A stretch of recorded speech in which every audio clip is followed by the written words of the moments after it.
Hello everyone, this is Karin and thank you for joining me for this first impression video. Now, I have already filmed the first impression video, so it's not really a first impression video anymore, but the impressions will be the same, only I lost the footage, so now I have to record it all over again. These are the watercolors in question, and it is my first official jump into artisanal watercolors. So these are actually made by a manufacturer that has a site, has a production factory and everything, but I do not consider them as like industrial, because they are not made on like a massive scale. So I kind of consider them closer to handmade paints, and since this one is an Italian brand, I really wanted to start with an Italian manufacturer before going to Etsy and just going crazy purchasing from different people around the world. Okay, so this brand is called Nila Colori, and the founder and owner is a chemist, and I was really interested because as a chemist, I thought he would go for the purest pigment available, and that was it. Only the thing he did was go for the purest source of the pigment. So all of these come from either mineral or plant-based pigments, aside from cochineal red, which kind of dates back to the Iron Age. This kind of pigment, it's made from a bug, so it is not properly vegetarian nor vegan. The binder is gum arabic, so no bees were harmed in the making of these paints. And I do have their whole range because there are only 12, so I thought I would invest in all of them, basically.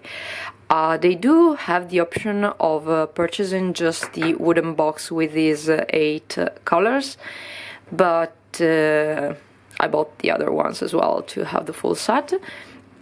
You get a swatch card, and there is a yellow, a red, the magenta, Mayan blue, red ochre, yellow ochre, red ochre, burnt umber, and Payne's gray.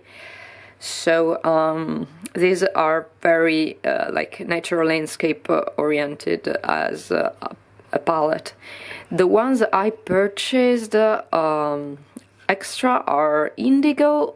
This one is like a historical, meaning yellow. I have no idea what it means, but out of all these, which have really good ratings for paint quality, light fastness, transparency and everything, this one is the less light fast, but they added it because of this historical relevance or whatever it means. But it is a really beautiful yellow, so oh my god, I had to have it. This one is a vine black, so made of actual vines, the ones the grapes plant, I don't know how you call it in English. And then this one is Maya green, which is not really that popping green, it's more like a bluish kind of green. So yes, this set is kind of very earth tone and like blue toned oriented. It's a little bit strange, but I made it work somehow. Okay, so this is the presentation part. I will show you the second swatching and the second speed paint, and I will give you my my impressions about the paints. And if you are interested, I will leave the link to their site down here and in the description. They do have the option of the English translation, so you don't need to, have a panic attack because it's only written in Italian. They do have the English option, and I think they do also offer European shipping. Unfortunately, you live outside Europe, no way to ship it yet, but I guess you could ask, and maybe they will work out something for you. Okay, so let's go in with the swatch and the speed paint and see you on the second part.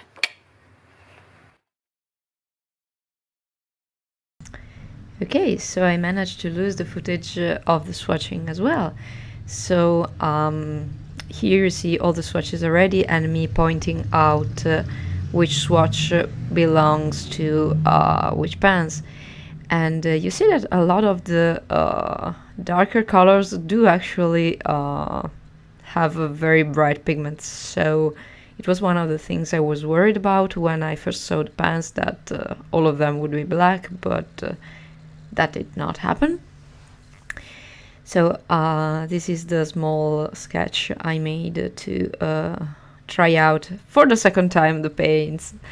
So my consideration on these paints are actually positive, despite them having some characteristics that are not exactly bad, but are a bit of a turn off for me. So let's go with the positive parts, and then we'll go with the parts I do not find as positive. So they do re-wet with no problem, and they actually release a lot of color, so I was really happy that I did not have to scrub a lot to get a decent amount of pigment. The only one I had this problem with was the Mayan green, which I think has a weak pigment to start with, so I couldn't get a very strong green hue anyway. They do blend awesomely, like it's really insane. You put them on the side of each other and they just mix really cleanly. It's not like one overpowers the other or anything like that. And especially also on a drier paper, you don't need to add a lot of water or just scrub a lot to get the pigments to mix. You just have to put them alongside each other, add just a thought, and they just mix. So that's something I really liked. And they do also lift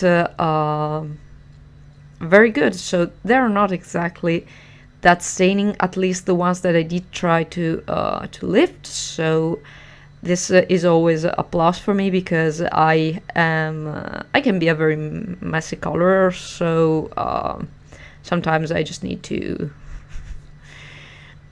lift my colors. Here's that.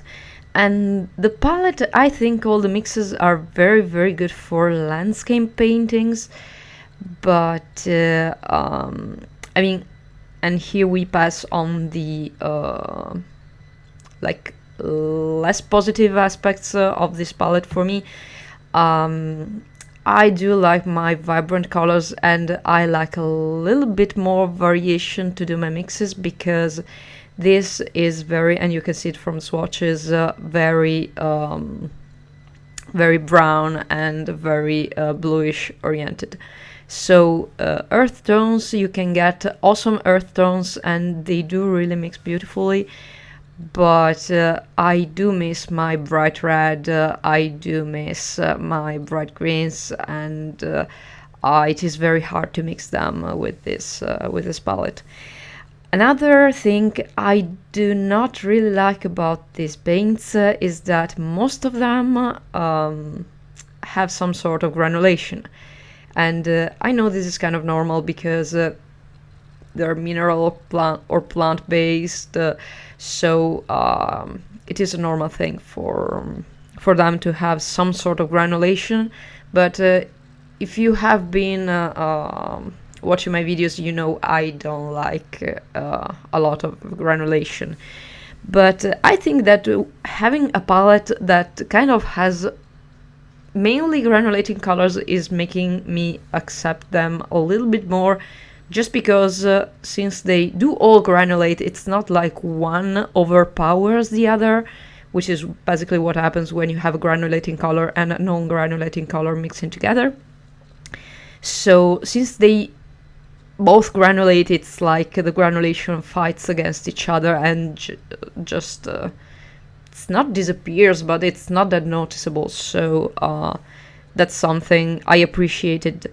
But it's just something to keep in mind, because yeah, if you are looking for a non-granulating palette, this one is definitely not for you.